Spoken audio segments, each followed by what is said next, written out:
ഇന്ന് എൻ്റെ മുത്തുമണി എന്തൊക്കെ ആഹാരങ്ങളാണ് കഴിക്കുന്നതെന്നാണ് കേട്ടോ ഈ വീഡിയോയിലൂടെ കാണിച്ചു തരാൻ പോകുന്നത്. പപ്പിമോളുടെ ഷോർട്ട് വീഡിയോ ഒക്കെ നിങ്ങളെല്ലാവരും കാണുന്നുണ്ടെന്നറിയാം. എന്നാലും എൻ്റെ പപ്പിമോള് കഴിക്കുന്ന ആഹാരം എന്തൊക്കെയാണെന്നുള്ളത് കാണിച്ചു തരാം. രാവിലെ ഒരു 9 മണിക്കും 10 മണിക്കും ഇടയിൽ നമ്മുടെ വീട്ടിൽ എന്ത് കാപ്പിയാണോ ഉണ്ടാക്കുന്നത് അത് പപ്പിമോൾക്ക് കൊടുക്കും. അതിപ്പോൾ ദോശയെങ്കിൽ ദോശ, ഇഡ്ഡലിയെങ്കിൽ ഇഡ്ഡലി അത് കൊടുക്കും. ചിക്കൻ കാണും കേട്ടോ. എന്നും നമ്മൾ കോഴിയുടെ കാല് വേവിച്ചിട്ടാണ് ഫുഡിൽ ഉൾപ്പെടുത്തി കൊടുക്കുക. അപ്പോൾ അതുണ്ടാവും എന്നും. അപ്പോൾ അതൊക്കെ കൂട്ടി ചെറിയൊരു ചാറും കൂട്ടിയിട്ടാണ് രാവിലെ ബ്രേക്ക്ഫാസ്റ്റ്. പിന്നെ ഒരു 11 മണിക്കും 12 മണിക്കും ഇടയിൽ ആപ്പിൾ ഉണ്ടെങ്കിൽ അതാണ് കൊടുക്കുക. ഇല്ലാന്നുണ്ടെങ്കിൽ ക്യാരറ്റ് വേവിച്ചിട്ട് ഇതുപോലെ കൊടുക്കും. വലിയ താല്പര്യമൊന്നുമില്ല പുള്ളിക്കാരത്തേക്ക് വെജിറ്റബിൾ കളിക്കാൻ. എൻ്റെ കുട്ടി ഭയങ്കര നോൺ വെജാണ് കേട്ടോ. അതുകൊണ്ട് നിർബന്ധിച്ചാൽ മാത്രം അവൾ കുറച്ചൊക്കെ കഴിക്കുവേ. അത് നിർബന്ധിക്കണം എങ്കിൽ മാത്രമേ കഴിക്കുകയുള്ളൂ. അതിൻ്റെ ഇടയ്ക്ക് പല അടവുകളും കാര്യങ്ങളും ഒക്കെ പുള്ളിക്കാരത്തി കാണിക്കും. അതൊക്കെ നിങ്ങൾക്ക് ഈ വീഡിയോയിൽ കാണാനായിട്ട് പറ്റുവേ. അപ്പോൾ ഭയങ്കര ബുദ്ധിമുട്ടാണ് വെജിറ്റബിൾ കഴിക്കാനായിട്ട്, നോൺ വെജ് ആയതുകൊണ്ടേ.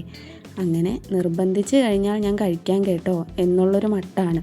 അങ്ങനെ നിർബന്ധിച്ച് എങ്ങനെയെങ്കിലും 1-2 പീസെങ്കിലും ആ ഒരു സമയത്ത് നമ്മൾ കഴിപ്പിക്കും. ഫ്രൂട്ട്സും വെജിറ്റബിൾസും ഒന്നും അത്ര കണ്ട് ഇഷ്ടമല്ലെങ്കിലും അമ്മ നിർബന്ധിച്ച് തരുന്നതല്ലേ എന്ന് വിചാരിച്ചിട്ട് എൻ്റെ കുട്ടി കഴിക്കും കേട്ടോ. ഇടയ്ക്ക് കാണിക്കുന്ന ആ ഒരു അഭ്യാസമാണ് ഇപ്പം നിങ്ങൾ കണ്ടത്. ആ നാക്ക് വെച്ച് തട്ടി തൂരെ കളഞ്ഞതാണ് കേട്ടോ. എന്നാലും ഞാനതെടുത്ത് പൊടി കളഞ്ഞ് കൊടുക്കും. അപ്പോൾ വലിയ അംഗമൊന്നും കാണിച്ചിട്ട് ഫലമില്ലെന്ന് കണ്ടു കഴിഞ്ഞാൽ അങ്ങ് കഴിക്കും കേട്ടോ. പക്ഷേ എന്നാലും എനിക്കിന് വേണ്ട എന്ന് തീരുമാനിച്ചു കഴിഞ്ഞാൽ അത് അങ്ങനെ തന്നെയാണ്. ആ ഒരു ഭാവമാണ് ഇപ്പോൾ ആ മുഖത്ത് കാണുന്നത്. വേണ്ട എന്ന് പറഞ്ഞാൽ എനിക്ക് വേണ്ട, ഇനി അത് നിർബന്ധിക്കേണ്ട കാര്യമില്ല എന്നാണ് അതിൻ്റെ അർത്ഥം.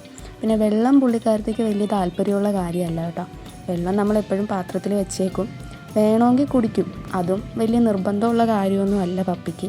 പപ്പിയെ ഞങ്ങളുടെ കയ്യിൽ ആദ്യമായിട്ട് കിട്ടിയ സമയത്ത്, നമ്മൾ അഡോപ്റ്റ് ചെയ്ത സമയത്തുള്ളൊരു കോലമാണ് ഈ ഫോട്ടോയിൽ ഞാൻ സൈഡിൽ കാണിച്ചിരിക്കുന്നത്. ഇപ്പോൾ എടുത്താൽ പൊങ്ങാത്ത വയറുമായിട്ട് പോയ ആ ആളാണ് ഈ ഫോട്ടോയിലിരിക്കുന്നത് കേട്ടോ. ഒരു 2:30ക്കും 3-നും ഇടയിൽ പപ്പിമോൾക്ക് ചോറ് കൊടുക്കുവേ. അത് അത്യാവശ്യം കുറച്ച് കൂടിയ അളവിൽ തന്നെ കൊടുക്കും. എന്ന് വെച്ച് കഴിഞ്ഞാൽ നമ്മൾ രാവിലെ ഒരു ദോശയാണ് കൊടുത്തത്, പിന്നെ ഉണ്ടായിരുന്നത് ആ ക്യാരറ്റാണ് കൊടുത്തത്. അപ്പം അത്യാവശ്യം വിശപ്പ് വന്ന സമയമായിരിക്കുമല്ലോ, അപ്പോൾ അങ്ങനെ കൊടുക്കും. പിന്നെ ഇതിൻ്റെ ഇടയ്ക്ക് പ്ലേ ടൈമും സ്ലീപ്പിംഗ് ടൈമും ഒക്കെ അൺലിമിറ്റഡ് ആണ്. അതൊക്കെ അതിൻ്റെ വഴിയേ നടക്കും കേട്ടോ. പിന്നെ ഞങ്ങൾക്ക് ചായക്ക് സ്നാക്സ് എന്തെങ്കിലും ഉണ്ടെങ്കിൽ അത് പപ്പിമോൾക്കും കൊടുക്കും. അതൊരു 4:30ക്കും 5 മണിക്കും ഇടയിലായിരിക്കും. ഉണ്ടെങ്കിലേ കൊടുക്കൂ കേട്ടോ. ഞങ്ങൾക്കില്ലെങ്കിൽ അവക്കും ഇല്ല, ഞങ്ങൾക്കുണ്ടെങ്കിൽ അവക്കും ഉണ്ട്. അങ്ങനെ കൊടുക്കും. അല്ലെങ്കിൽ അവൾക്കൊരു വിഷമമായിരിക്കും കേട്ടോ. ഞങ്ങൾ കഴിക്കുമ്പോൾ എപ്പോഴും വീടിൻ്റെ അകത്തൊക്കെ സഞ്ചാരി ആയതുകൊണ്ടേ ഞങ്ങൾ കഴിക്കുമ്പോൾ അവൾക്കും കൊടുത്തില്ലെങ്കിൽ പിന്നെ ഒരു വിഷമം അവൾക്ക്. അതുകൊണ്ട് കൊടുക്കും. പിന്നെ ഇതെല്ലാം കഴിഞ്ഞിട്ട് എന്തായാലും റെസ്റ്റൊക്കെ വേണമല്ലോ. എല്ലാത്തിൻ്റെ ഇടയിലും റെസ്റ്റ് ഉണ്ട്. എന്നാലും എൻ്റെ കുട്ടി റെസ്റ്റ് എടുക്കാനായിട്ടിരിക്കുന്നതാണ് സിറ്റ് ഔട്ടിലെ ഈ കസേര. അല്ലെങ്കിൽ വെളിയിലൊരു കസേരയുണ്ട് അതിൽ. ഇതെല്ലാം കഴിഞ്ഞ് രാത്രി ഒരു 6 മണിക്കും 6:30ക്കും ഇടയ്ക്ക് പപ്പിമോൾക്ക് ഡിന്നർ കൊടുക്കും. രാത്രിയിലത്തെ ഭക്ഷണമാണ് ആ സമയത്ത് കൊടുക്കുന്നത്. അത് വീട്ടിലുള്ള എല്ലാ കറികളും കുഴച്ചായിരിക്കും കൊടുക്കുക. സാമ്പാറാണെങ്കിൽ സാമ്പാർ ശകലം ഒഴിക്കും. പിന്നെ തോരൻ എന്തെങ്കിലും ഉണ്ടെങ്കിൽ അത്, അവിയൽ എന്തെങ്കിലും ഉണ്ടെങ്കിൽ അത്, അങ്ങനെ വെജിറ്റബിൾസ് എല്ലാം ഇട്ട് പിന്നെ ചിക്കനും ഇട്ടാണ് കൊടുക്കുക. അതിൻ്റെ ഒരു ബുദ്ധിമുട്ടുണ്ട്. കാരണം ചിക്കൻ മാത്രമല്ലല്ലോ, വെജിറ്റബിളും കൂടി അതിൻ്റെ കൂടെ ഉൾപ്പെടുന്നത് കൊണ്ട് കുറച്ച് ബുദ്ധിമുട്ടുണ്ട് കഴിക്കാൻ. എന്നാലും ചിക്കനും കൂടി അതിൻ്റെ കൂടെ ഉള്ളത് കൊണ്ട് പുള്ളിക്കാരത്തി കഴിക്കും. ഇങ്ങനെയൊക്കെ കൊടുത്താലേ ശരിയാവത്തുള്ളൂ എന്നറിയാവുന്നത് കൊണ്ടാണ് അങ്ങനെ കൊടുക്കുന്നത്. ബ്രേക്ക്ഫാസ്റ്റിലും സ്നാക്സിലും ഒക്കെ ചെറിയ വ്യത്യാസം വരുമെന്നുള്ളതല്ലാതെ പപ്പിമോളുടെ ചോറിൻ്റെ കാര്യത്തിൽ വലിയ വ്യത്യാസമൊന്നുമില്ല കേട്ടോ.